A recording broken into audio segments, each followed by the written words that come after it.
And we welcome you into the Handycast for Monday, September the 9th. Thanks for making us a part of your day. Charles Hanagriff, along with former Tiger Richard Dickson. We're brought to you by Marucci Sports, founded and operated by current and former big leaguers, dedicated to quality and committed to providing athletes at every level with the tools they need to be successful. At Marucci, fielding and batting gloves for baseball and fast pitch softball, training bats and tees, baseball, softballs, helmets, bat and glove care accessories, and of course the world famous bats, wood, custom pro bats, training and souvenir bats, BB Core, USSSA, T-ball and fast pitch softball bats. Partnered with dozens of college programs, including the LSU Tigers. For more information, go to maruccisports.com. Rich, how you doing, man? Doing all right. Doing all right. All right, these games, LSU wins it 44-21 against Nicholls. These games are nobody's favorite, but they do serve a purpose. They have some developmental things that you can get accomplished. What did you see any development on Saturday night? Not as much development as I'd like to see. You know, when we talk about these games, I get them being really tough to get up for after a win. But when you lose in a good game against, like you had against USC, these are the games you want to come back and fix things and improve on what hurt you in the previous week. And I still have a lot of questions about, what struggles we had in the first week continue to show up in the second week. When we did the post game, the rush stats were obvious. Nicholls rushed for almost 2.5 times what LSU did, and there was a big discrepancy in the pass run ratio for LSU, 39-21. And LSU only ran for about 3 yards per carry. So the idea was that LSU hadn't been as physical at the line of scrimmage as they should have been against a team that they had a big advantage over. Brian Kelly pushed back hard on that today. He said, listen, this was not us not being physical. This was a matter of we came up and looked at fronts that had 7 and 8 men where we were outnumbered, and we allow our quarterback to check out of these things, which is great. If you trust your quarterback to do that, that's fantastic. And that he's making the right reads and the right checks is also fantastic. And some of these things that get the ball out on the perimeter to a guy like an Aaron Anderson or, anybody that can move in space, that's all good. So that explains why you had the run to pass discrepancy. I accept that. But it doesn't explain, Rich, why you weren't able to run on the 21 that you did, because then you did see a look that you were comfortable running against, and they really didn't run the ball all that well against those fronts either. No, I mean, there was a few good runs in it, but when I went back and watched it, there's a lot of guys just playing high. I mean, these guys were getting underneath them. We were getting stalemates to the line. And regardless what you want to say about it not being out physical, there were plays when you go back and watch this film that, their D-line put our guys in the backfield, put our O-line. All right. So when we were talking in a post game, my question was why? And you talk about them playing high, that this is the run fits, not the run fits, but the run blocks haven't developed for just whatever reason you can come up with. Man, it's been 3 years of this, and for the first 2 years, when you have a Jaden Daniels that can run, he put up 88 yards in the NFL in his rookie first game. He disguised a lot of the stuff, and these guys are elite pass blockers, and I just don't feel like they spend a lot of time or have been asked to get low and run people over. I mean, when you look at them, there's a lot of the times these guys they have such a pass set physicality. I mean, they're always playing high, and these guys are getting underneath them. And look, I'm not saying it's every single offensive lineman on every play, but it's one or two that somebody gets underneath them and causes a stalemate. There's a mentality to it. And listen, for how long did we did the opposites? Like, well, they run the ball too much and they're real physical, but they won't ever throw the ball. So I don't want to complain myself back into a prehistoric offense. Okay, I'm all for that, but when you didn't run the football really well in either one of the first 2 games, one of them against a like opponent, one of them against an FCS opponent, the question has to be asked. Kelly pushed back hard on it today. So we will be able to run the football and run people over when we need to. So, okay. I got to see it. I mean, right now I haven't seen anything that shows me that they're going to be a dominant run team. The other part of it was, now Kelly did, kind of cop to, hey, listen, the defensive problems we had in the first half were real. There were 2 drives for Nicholls that consumed about a quarter of football, 2 13-play drives that went for about 160 yards combined.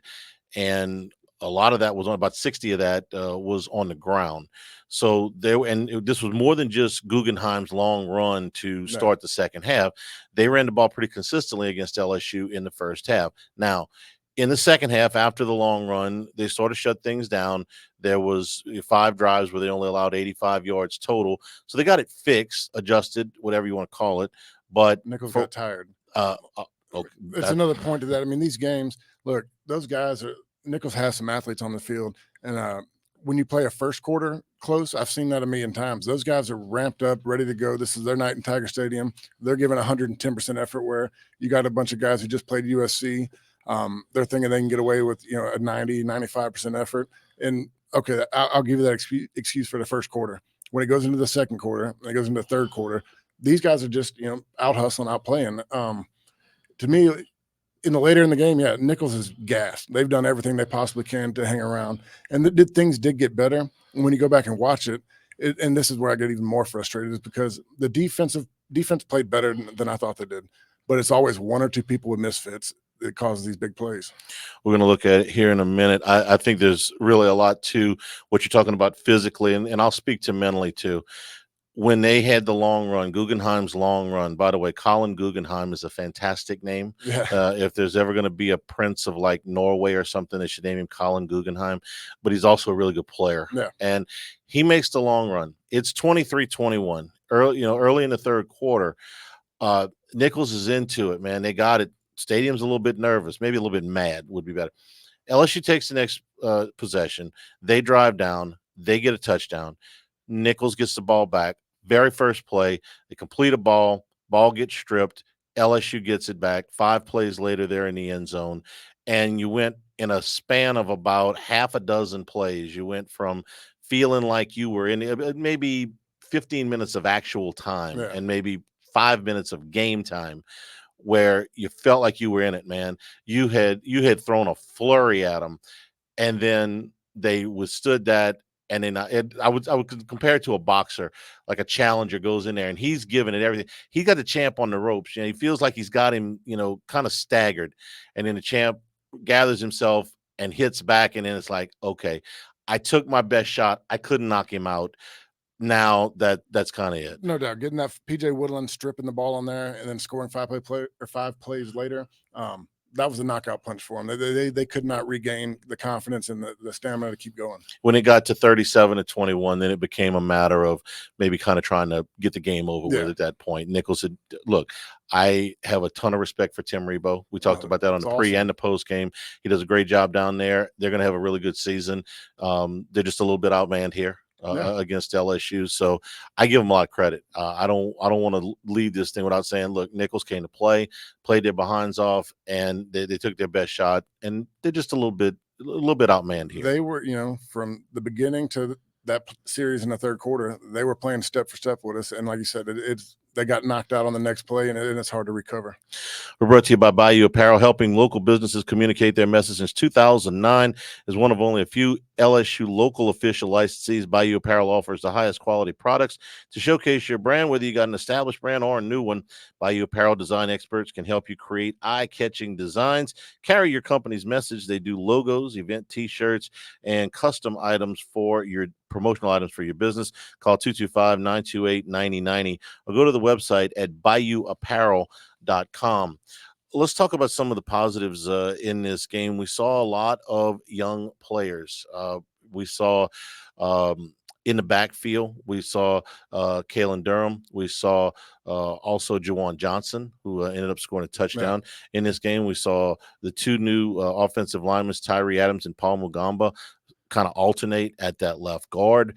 On the defensive side, we saw Deshaun Spears and Kylan Jackson, both at safety. And I come back. That's a big deal for us. Yeah, that's not a young player, but that's a big get back. Zy Alexander coming back does 2 things. Number one, it brings what was your best cornerback from a year ago back into the frame, but it also allows Sage Ryan to move back to safety, and I think that's his better position. Brian Kelly suggested today at his press conference that move will be permanent for Sage Ryan, and I think you get better at 2 positions there with Zy coming back. No doubt, and continue on with some of the young guys. Gabriel Relaford played really well in the game. Gabe Relaford, I should have led with him, actually. See, he's right here first on my notes, but I wasn't looking at my notes because I'm on a camera now. I'm trying to look at the camera. Gabe Relaford was fantastic. He played lights out. Really brought some energy to that defensive line. Another guy that's not young but new to the team is Sean Washington. He played with great leverage, great hands. He showed some things that I hadn't seen on the D-line in a little while. So there was a lot of positives. And when I go back there and watch the film, I'm like, everything looks good, and then it busts for a long run. It's always like one or two people. You go back to the long run, the 67-yarder, that play was on Stamps, Burns, and Perkins. They just all got in the wrong gaps, and it opened up the Red Sea.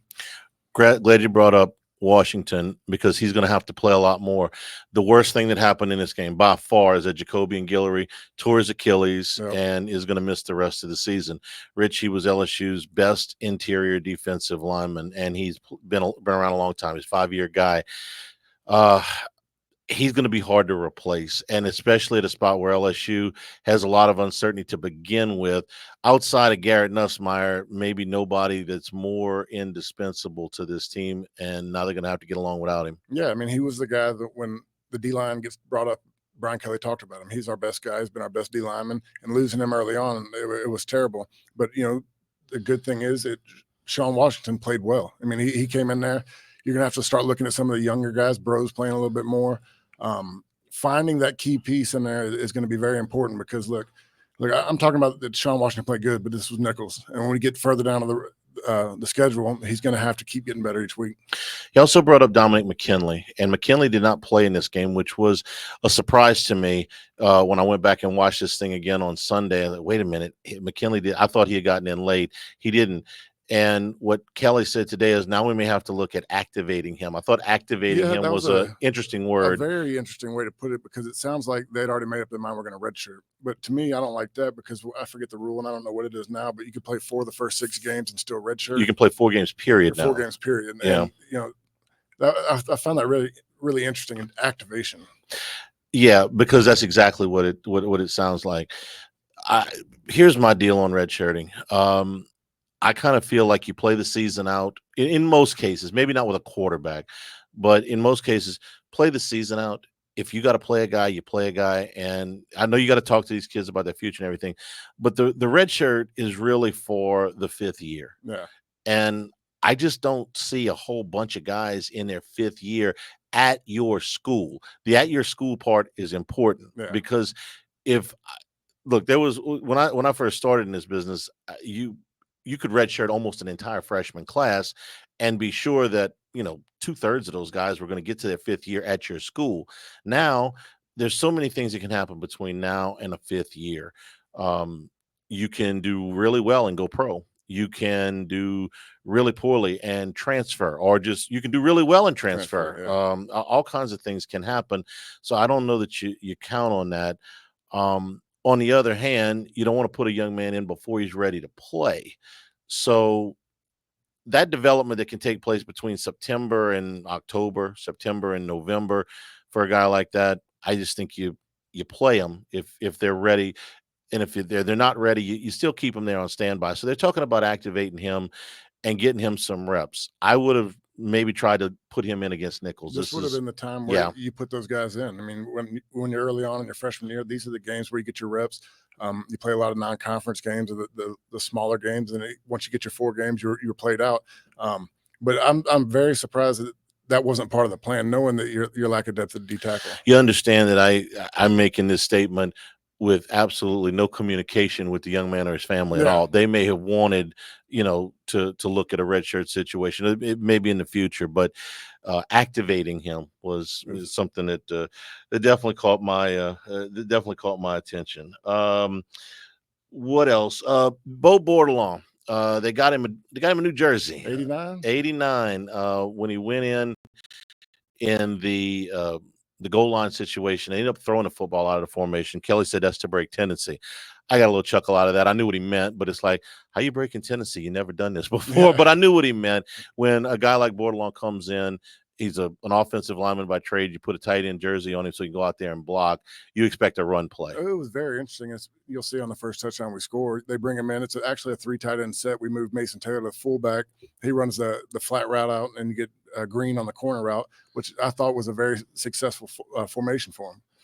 We're brought to you by Dana Brown and law offices of O.C. Brown. Trusted team of attorneys at law offices have fit all your legal needs. They have for us for many, many years. You can trust them. It's carrying on his father O.C.'s legacy. So whether you've been in a car accident or you made a mistake and broke the law offices of O.C. Brown should be your first and only call. Truly your law firm for a lifetime. The first consultation is always free. Call them at 225-343-1111. 225-343-1111 or on the web at OCBrown, O-S-S-I-E Brown.com, and by Town Square Pizza, just down the street from the law offices of O.C. Brown. Newest pizzeria downtown Baton Rouge. The square pizzas are absolutely delicious. I'll make them right there in front of you, but they'll also get you back to your office in a timely manner. If you're working downtown, if you've got a limited amount of time for lunch, big, generous portions. You're probably going to bring some home. Check out Town Square Pizza in downtown Baton Rouge. All right, let's take a look at the film here. We're opening up here. For those of you audio only, we'll try to help you out here a little bit. This is the snap over the punter's head that got LSU on the scoreboard, kicked out of the back of the end zone. What were the odds on that for the first points of the game coming via safety? Not great, although I saw an NFL game yesterday with 2 safeties in it. Snap's just errant, goes all the way into the end zone, and there's not much you can do there that's going to be good.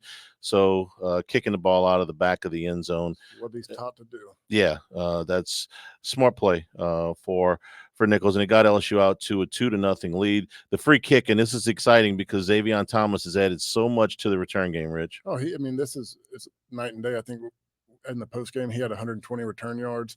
And he's just an exciting player. I want to see him get the ball in his hands more on offense. Those long runs that they're running to Aaron Anderson, Thomas is a part of that package as well. And here he sets up LSU. We're looking at the end zone view here. The going to the right, getting everybody flowing and cutting back out.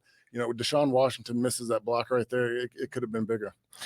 So that sets up LSU in a very good field position in Nicholls territory to open up this game. And this is after LSU's first drive had not gone very well at all. I think it was a three or 4 play drive. It was a 4-play drive, and they go out, and so you didn't get anything there. This one sets you up. Your defense makes a stop. You get the special teams play, and then here we see them set up. This is the 4th down and 1 play down inside the 20. And you see that's just a power run. And you go back to your 12 personnel right there. You get the guy we were talking about, and we talked about it last week. They get the flow. They're not asking the tight end to block much right here. You see Mason Taylor come across. He's going to bring the linebacker flowing with him that cuts the hole. Now, if Green, the older he gets and the smarter he realizes what's happening right here, if he's got to get to the next level. He blocks the wrong guy right here. This really could have been a home run play. One of the better runs. Jackson only had the linebacker float. Green tries to block the guy that's covering Taylor man. He's got to scrape across, get the middle linebacker, and that play probably pops for a bigger run. You did get him the first down, though. Now we get in a goal line situation. Right here, and this is what I like. You got Bo Bordelon playing the left tight end. You got Green playing the bottom right tight end. And look who you got at fullback. It's Mason Taylor. You still got all 3 tight ends in the game, but shows a little bit different look. Yeah, everybody in here real tight. Do you like where this receiver is? I'm good with where he's at right now because you're selling the run play right here. You're looking like it's going to go run. You're going to get what we called this was 246 UConn back in the day. You're going to get a flat route and a corner route, and I loved it as a tight end because I was always a corner guy. Well, here comes the corner guy because this is going to be the first touchdown of what we hope is a lot of them for Trey Green. I will say when I saw this live, I was like, what receiver's number 14? I was going right. I was like, he didn't look like the tight end. Yeah. Well, he's going to have to grow into that a little bit as far as the blocking portion of it. But they asked him to do it a lot in this game. As an athlete, he's got all right. So then we get into this. So you got a 9-0 lead here. You're halfway through the first quarter. I don't know what you were thinking at this point. What I was thinking is, okay, this is going to settle in. LSU is going to get them out of, get them off the field, get another touchdown. Yeah. This will be 16-0 at the end of 1. It'll be somewhere around 30-6 at the end of the half. And we get them into a 3-and-out the first time. I'm like, okay, here we go. Yeah. We're going to keep scoring. but they Didn't didn't. And here's the beginning of the next Nicholls drive, and unfortunately, way too much of this, which is a run that got all the way up to the 35-yard That's a play line. that PJ's got to keep coming. I mean, PJ is unblocked right there. He's sitting off the edge. He's got contained, but he's got to realize when this was a front side play that we do a really well job covering all gaps right here. We push him back. He gets a backside cutoff. PJ's got to come screaming off this corner right here and make that play. And Swinson also had a problem getting inside. He lost contain by going crossing the face of the tackle. So that's a pickup for a first down. And now you go all the way down to the next part of this drive, which is into the LSU red zone here, and that gets down inside the 5-yard line, this latest run. And that was another just run fit problem. You know, Harold got a little too eager, went across his face, and got sealed off. Goal line package, and they power it in. Run fit. That's nearly a 7-minute drive that went the length of the field. Yeah, and you got 8 guys doing a good job, and 1 to 2 to 3 just missing it right here. You got Swinson coming off. He's got to spill that with his inside shoulder, keep his outside free, and Whit Weeks probably scrapes across because he goes in with his inside shoulder. You know, the kicker gets 2 guys. He gets Swinson and he gets 33. Powered it right in there. All right, this is the next LSU drive. Now we're into the second quarter here, and it's a 2-point game. Nussmeier's flushed to the left side. He's going to take off. This is one of the better runs of the night. I like to see that. You know, if you go back and watch it, though, he had 2 good open guys. He could have hit 28 in the flat, which is probably where his read takes him. But I'd really like to see him get to the backside. You got CJ Daniels wide open on a comeback. You tell me when to stop it here because now. All right. You got 28 in the flat, which is, you know, the inside guy's getting doubled. You could leave him. You go to 28. But if you're not going to go to 28, run it about 2 more or second and a half. Come off that right here and hit CJ. CJ's wide open at the sticks. And I'm not sure. Wait, no, I'm sorry. Daniel's here, wide open. You came off 28 right here, and it looks like he's seeing him. I don't know why. You know, he might have hit the panic button and saw that much green grass and decided to take off.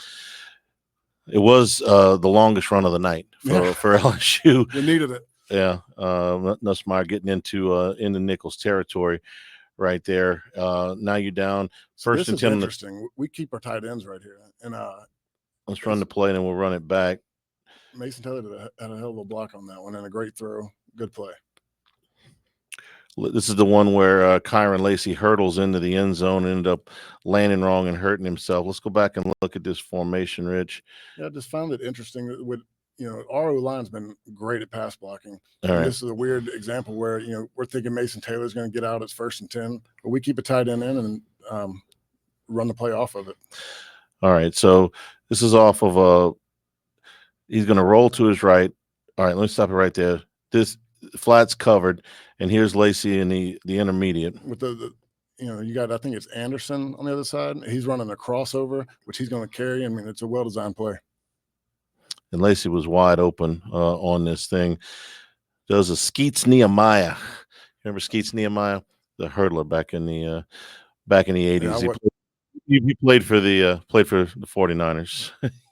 He was a world-class hurdler turned football player. Let's look at it again. Here's Lacey wide open. And he gets hit on the thigh. Just spins him. Yeah. Later, Nussmeier would get hit in roughly the same spot and gets a dead leg. Looked pretty bad. Explain dead leg to me. Taking a 300-pound knee straight to the back of the thigh. Yeah. Doesn't feel good. No, I don't imagine. I took one to my calf against Florida, I believe, and it almost put me out for 2 weeks. Thank God we had a bye week because my leg was so swollen I couldn't move. Well, we were worried, and we'll see it later on. But we were worried that Nussmeier had pulled a hamstring. That was holding the back of his leg. We're brought to you by Lake Urgent Care. 25 years of experience. Lake Urgent Care, dedicated to providing quality care close to home, treating minor illnesses and injuries for ages 3 months and up. 17 convenient locations, including Baton Rouge, Hammond, Livingston, and Ascension parishes. Plus, they offer occupational health and weight loss solutions. A seamless extension of Our Lady of the Lake. Patients can access care from anywhere with the MyChart patient portal. Our urgent care centers are open 7 days days a week. Simply walk in, check in online, and schedule a virtual care visit at lakeurgentcare.com. All right, this is the second of the 2 long drives for Nicholls. This play is into LSU territory now, playing a second down and 10. Great play by the quarterback. He finds it right in the hole. I thought Weeks was dropping to the right place. If he gets his eyes around a little bit more, he might play further to the left, but Six got to come down a little bit harder and try to knock that ball out. All right, let's look at it again. What are you looking at here? You took a trip to the left. Got trips to the left. They're going to play Weeks playing in the middle zone. He gets to the right depth. You'd like to see him get his eyes on the inside receiver and see that crosser a little bit earlier. And he goes right through. He gets right on the backside of him. You want Six. I mean, this is how the play is designed, to get right there in that hole between the two. But you want Six coming a little bit harder and hopefully can knock that ball out or make the tackle. You don't want to completely whiffing right there. Also didn't get a whole lot of pressure on quarterback. No, I mean, I went back and looked at that because we talked about it Saturday night, and there were a lot of quick throws, and they were getting the ball out quick. It made it tough for him. Now that's a good play. This play is the double pass. And I love the design on this, Rich, because it's to the short side of the field, which you're not expecting. And I don't know if LSU knew this guy was left-handed or not, but he's rolling actually, with forward momentum to be able to throw a left-handed pass. And I got to tell you, LSU's got this kind of covered. Weeks read it. I mean, yeah, Weeks doesn't get fooled. What you want to see on this play is Zai a little bit, new to the game, hadn't played in a while. He loses track of where he's supposed to be. He's supposed to stay a little bit deeper right there, pick it up, and you'd probably had an interception. That's the second touchdown for Nicholls, and you see it really well. But I think it comes up and it shows it from the end zone view that Zai just gets a late read on it. He's still running the run play, and he's got to realize once everybody's there, he's got people in position. He's got to kind of trail behind, and he'd have help over the top. Really well thrown ball. All right, so that gets you to 16 to 14, and you're not really at that point thinking that they would be in this game at that stage. No, I wasn't at all. I mean, come on, it's not where this game is supposed to be at this stage. All right, let's look at LSU's next possession here. They're up at their 35-yard line, a 2-point game with 2:46 to go in the first half. The freshman really saves us on this one. Cade Durham comes back and helps out. Emery gets his foot stepped on and falls down, which almost leaves the DN coming wide open free. Durham had a good little pickup right there. I wish it was Emery, but unfortunately it's not. Emory Jones. I'm sorry. Jones. Okay. So if you look at Emery right here, he goes to step back 70 steps on his foot, and he falls down. In comes free. Okay, so nice. Okay, I didn't even see that the first time. That's a nice job by freshman. Yeah. Well, all the time we talk about freshmen. I don't know how to pass running backs. I don't know how to pass block. Stay in. Yeah. Okay. Nice job. Give him a credit there. Now down LSU on the 30-yard line. 2 minutes to go. Nussmeier going downfield, and this is going to get LSU into a 1st and goal. Anderson ran a hell of a route right there. He stems the guy inside, gets him to flip his shoulders, cuts it, smoothly to the outside, and gets wide open. Let's look. All right. You're going to lose track of him, but if you see the inside stem right there, he gets that guy to change his shoulders, breaks it across his face, and it's just a great route. It's a really well thrown ball, too. So that sets up LSU inside the 2 minute. They'll really have to say timeout. On this play right here, C.J. Daniels is getting pretty good at the rubs. Yeah. And there is the Juwan Johnson touchdown. And I think CJ should get credit for 2 touchdowns so far this year with the rubs he's doing. Well, hey, listen, I'm glad you're calling them rubs and not picks. Your offensive guy. That was not the same. Was that the same play they ran against USC? Very similar, except this way you had it from the slot receiver running it. You had the tailback running it this time. Okay. Same concept, same routes, just coming from different positions. I think Juwan Johnson ought to stay on offense. Yeah, I don't want to see him go back to defense. He looks good with the ball in his hand. He does. He looks like I call it like good point guards in basketball. It's like the ball's an extension of their hands. He looks real comfortable out there. He just has the speed that we're needing to see from offense right now. He moves really well. Well, he's the leading receiver. Leading yards man in the history of Louisiana football. In his last year, okay. He played all over the place. I saw that he scored 171 touchdowns in high school. Sounds like a lot to me. So I get it. All right, so LSU gets the ball back, 23-14, and this is inside of a minute to go. and they're on the right about midfield when Nussmeier fires into the near sideline rather. Thomas needs a little bit more situational awareness right there. Just get out of bounds. He's got to get out of bounds there. Here's a field goal attempt after the runoff, and this one goes wide right. This is the one that Brian Kelly was not happy with his kicker. He explained that at the press conference today, that he was not happy that the execution of this was not what he had told him. There was going to be a runoff. He had to, and you see him, he's just wearing Ramos out because the official came over and told him something different, and Kelly had told him. Yeah, and I'm not sure what he told him, and I thought it was funny. He's like, "Look, listen to me, not the official." You know, Yeah, and I won't get mad at you, but I get where he's coming from. When you go back there and watch it kind of in slow mo, Ramos has got to be ready to roll as soon as they snap that ball, and he's still kind of leaning back on his heels, and it just made that play a lot closer. Well, and you had 3 seconds on the clock. He wanted to get off in 1.1 seconds. I think the get off ended up almost 5 seconds on the deal. So, all right, we're in the second half now, 23-14 LSU, and we're about to see the long run here by Guggenheim. So we'll play it through, then go back. I'll show you what the bigger problems on this one. This is a straight direct snap to Guggenheim, and he goes all the way. I'm putting that one on Burns and Perkins. Stamps, great effort. I love his hustle down the field to come back and try to make a play, but I'm not sure what he's doing on here. You got 2 guys playing contain, you got 2 guys playing the left A gap, and nobody playing up the middle. All right, let's here's Perkins. Perkins was supposed to fit the gap on the right side. He gets washed across his face. And where was if you run it back just 15 seconds. All right.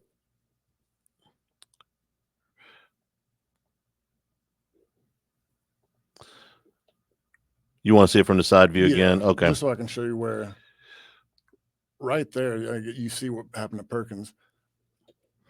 All right. Let's see. So if you hit pause. All right. Stamps right here, you got 35 playing the edge. He's got contained. You want to see Stamps kind of hang out, but not be fast because he's going to play the spillover. You got Perkins that's going to fit everybody. All the linemen are slanting over to your right. They're going to create a gap or pressure right here, which is going to stalemate him. You want to see Perkins fit right here in this gap. And I really don't like the depth of Burns. Burns, he's playing close to the line, but he gets caught up in the mess right now. You end up having Burns and Perkins in the same gap. You got Stamps and Savion in the same gap, and you got no one in this wide open alley. Burns is at 7 yards. How far should he be? I'd probably see him at 8 to 9 right there, or if he's going to be at 7, don't come up yet. I mean, he's got to stay with depth because he's the safety of the play. They both end up on the left side of the tackle. You see, Perkins is supposed to fit right here. Burns is supposed to fit in that gap. He should have been stopped at the line. And you see Stamps, he gets washed down here. Stamps should be sitting right here. You should have 2 guys with a safety over the top. So this is 3 different missed. It's 3 missed assignments on this play. That'll cost you 67 yards. That's how you get untouched for 67. We're going to see it again from the end zone view. You really see it clear with Perkins on the end zone view. He starts flowing to the left, and that tackle or guard, I'm not sure which one it was, just kind of seals him off. Right there. Yep. And Burns is in the same gap. I don't know what the call is, but Burns is playing a little bit more over the top. He's there, and that's a 7 or 8 yard run. This was where things got hairy. Now this is probably the best view of it. Let's go run that back from behind it, and you can kind of point out what you were pointing out before here on this run. Right here. Okay. So you got Burns playing over the top. You see where Perkins is. That's his lane. You want to see him hit that guy with his hands, kind of stalemate him with his head inside, where you got Burns, he can play a 2-way. Stamps, I don't know why he came. He's coming off the edge right there. You already got Savion there. Stamps should be playing back. That way you have Stamps playing right here.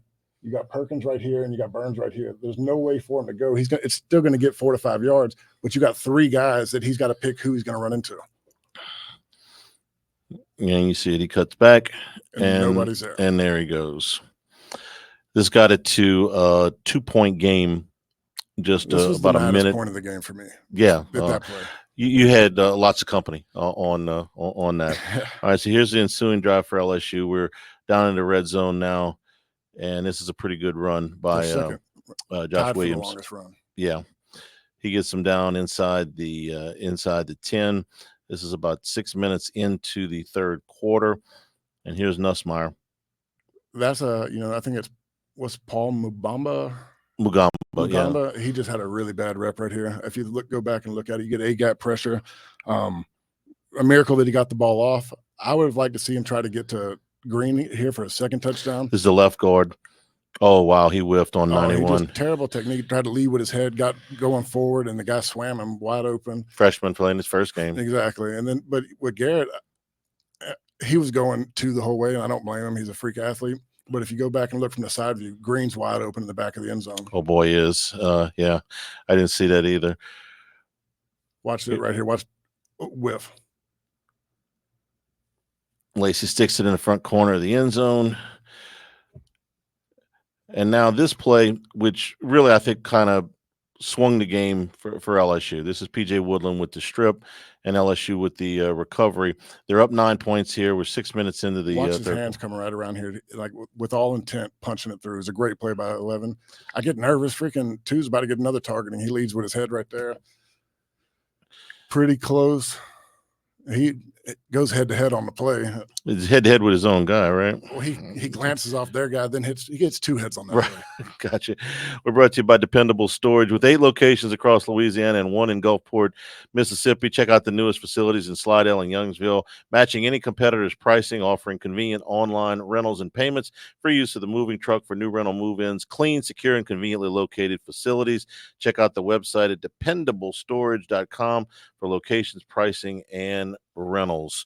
All right, so LSU's going to cash this drive in here. Before you hit play on this one, the comment that really stuck out with me today in Brian Kelly's press conference is that they had 35 to 36 run plays called in this game, but they had options with hitch routes on the outside where he could check out of it. You ended up running 21 run plays. This is the only one when I went back and watched, 100% checked out of it. And we got very, very fortunate that we didn't get this play called back on us. All right, let's watch this here. This is from the Nicholls 28-yard line, 2nd down and 10, with LSU leading 30-21, about a little over 8 minutes to go. Watch the offensive line. Nobody's pass blocking. Everybody's run blocking. Look where Will Campbell is. Wow. He's 15 yards down the field driving the DN. Okay, so he checks out of it. And nobody else knew it. So there was some communication problems right there. I mean, if you're going to check out of it, you got to communicate. I didn't see this the first time either. Nobody pass blocked. And it's probably our best run block of the day. All right, let's see. Line of scrimmage is a 28-yard line. Campbell is at the 20. That's Taylor. Well, wait a minute. Hang on. These guys are all back by the line. That's because that's their best run block of the day. They pancaked everybody. Okay. Right. So Campbell Campbell's still driving his guy. I mean, he's driven him way back here. You watch 28, he might have walked in as a touchdown on this one. I mean, it's the best run block. He's just jogging down the middle. I mean, they could have got a rushing touchdown on this one. Okay, so they got away. Campbell gets away with a downfield block on that one. Now we come down to 2nd down and 6 from the 7. We're inside of 7 minutes to go in the third quarter now. Nussmeier going to the back corner of the end zone, and there's nice pitch and catch there. And Lacey gets his 3rd touchdown of the night. When you go back and watch this one, it's pretty close right there. He gets the ball knocked out, and that hurt. I mean, we got somebody with that against USC. I think he was able to get enough possession with it, but I thought he kind of had a bobble, and the DB comes in. It was closer than I thought. They gave it to him. And I think at this point, over that little flurry there from the Nicholls is done at this point. Yeah, it's a 16-point game. You're in the latter part of the third quarter. Now, this is mostly still. Now, that's Jordan Gilbert in there. He didn't play in the first half, so because of the targeting against USC, but he was in the second half. You still got Swinson in. You still got. I mean, there's Perkins is still in. Weeks is still in. They're skipping forward here to the last LSU touchdown. This is one that you run back. You know, this is just Green still being a little bit young. This should have been a walk-in, shouldn't have even been contested. He's got to get to the next level. He gets stuck on the double team, doesn't get up to the linebacker that's scraping. But he's going to figure that out because that was a well-designed play. All right, you're gonna focus in on Trey Green here. So Trey kind of misses it. You see it better from the side view. All right, let's run this back here because you're right. Thomas is gonna make you miss more so. So watch Green right here. You got Mason Taylor. They're This going is to double Green. team. And they're going to work off. They Okay. got to seal this guy. Green's got to be faster and get up. He just spends a little bit too more time. Taylor's got him. He's got to really help with his hand, not his shoulder. He spent too much body in there instead of, we were always taught to feel with your hand and keep yourself wide. He gets too much body in there, and it makes the play a lot closer than it should have been. That's something that he'll pick up. Look, out of all the things, he was very willing to block in this game. I went back and watched. Wait a minute. That okay. That's you just made me very happy. Yeah, a tight end that is very.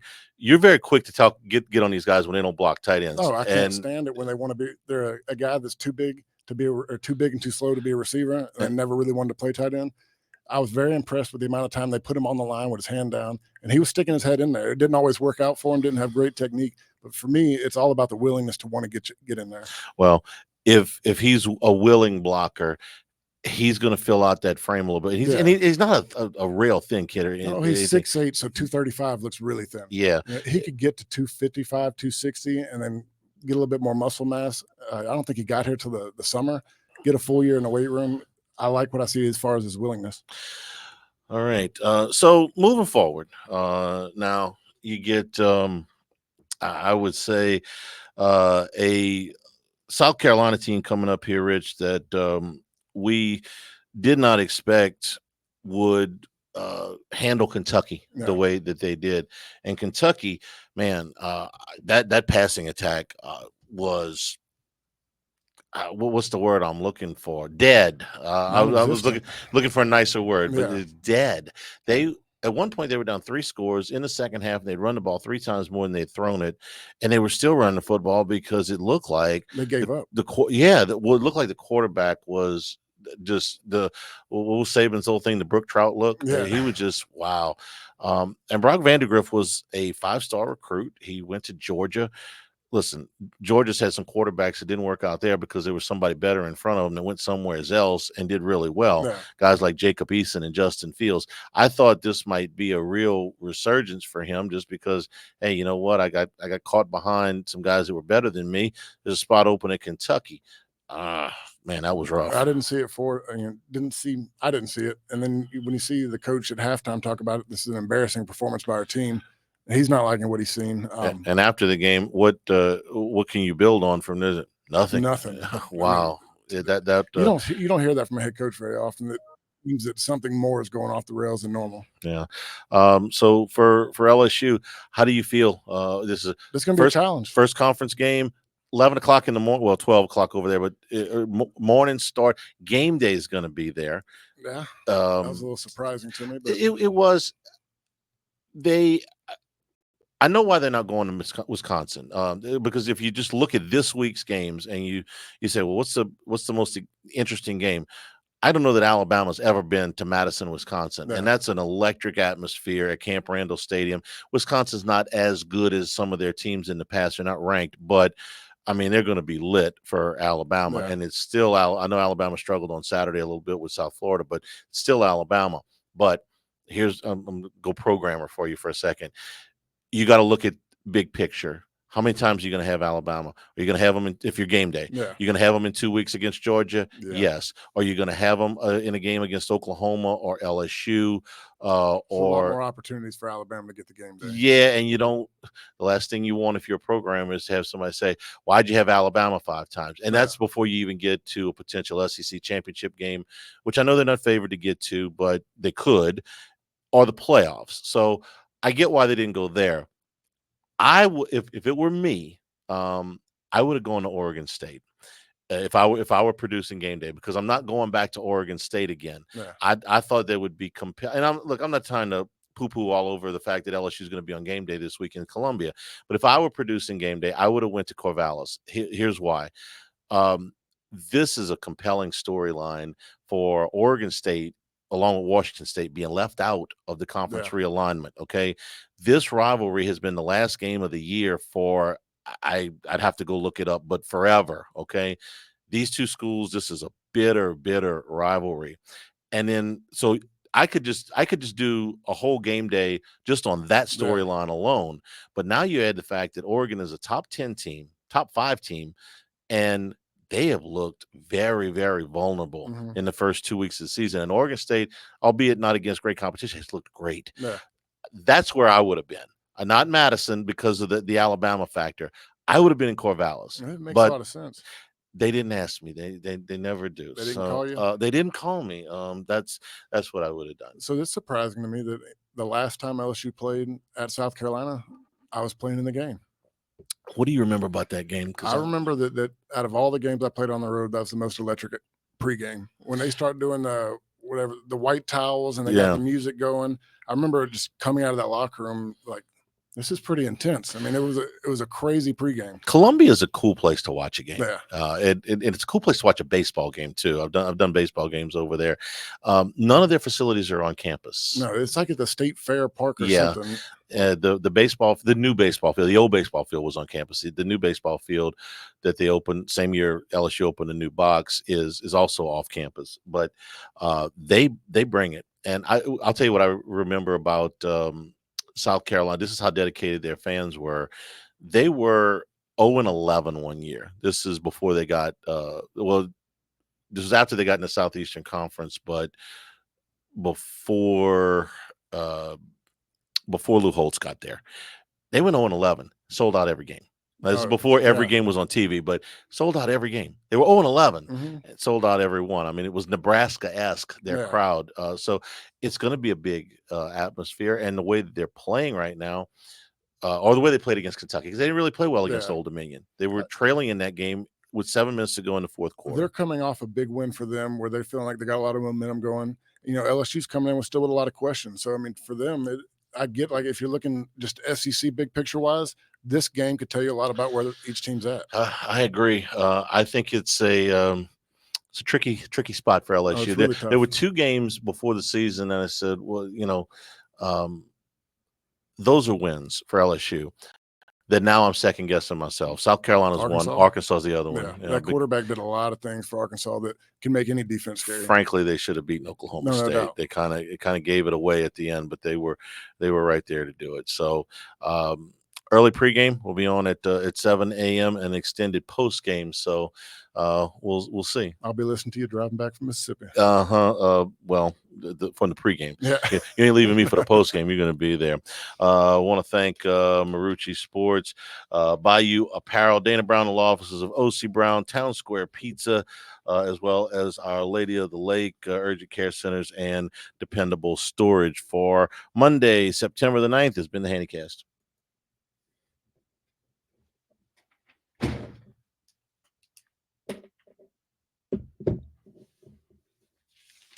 I'm glad it worked out the way I did. I thought that's what you were going to end up using because I'd made notes from just